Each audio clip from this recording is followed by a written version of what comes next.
They only lasted 5 years. No massive world tours, no stadium anthems, yet somehow the Smiths became one of the most important bands in British music history. From Manchester outsiders to indie legends, this is the story of the Smiths, the band that changed everything without ever trying to fit in. It's 1982 in the grey post-industrial streets of Manchester. A 23-year-old music fanatic named Stephen Patrick Morrissey meets a teenage guitar prodigy named Johnny Marr. Marr had heard about Morrissey, the eccentric, literature-obsessed guy who wrote passionate letters to the NME and loved glam rock and Oscar Wilde in equal measure. When Marr knocked on Morrissey's door, something clicked. In a few short days, they started writing songs together, songs that didn't sound like anything else in the charts. They soon brought in Andy Rourke on bass and Mike Joyce on drums, and the Smiths were born. Their first single, Hand in Glove, dropped in 1983. It didn't chart high, but it mattered. It was raw, emotional, and unapologetically different. Then came This Charming Man. Suddenly the Smiths were everywhere. Morrissey's shy swagger, Marr's shimmering guitar, and lyrics that felt both tragic and funny at the same time.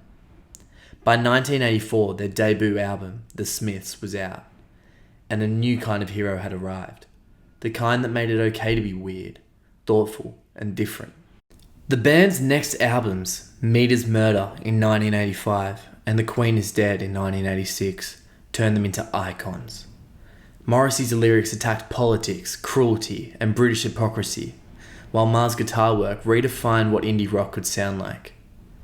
The Queen is Dead wasn't just an album, it was a manifesto. Tracks like Big Mouth Strikes Again and There is a Light That Never Goes Out captured a generation's sense of longing and defiance. Critics loved them, fans worshipped them.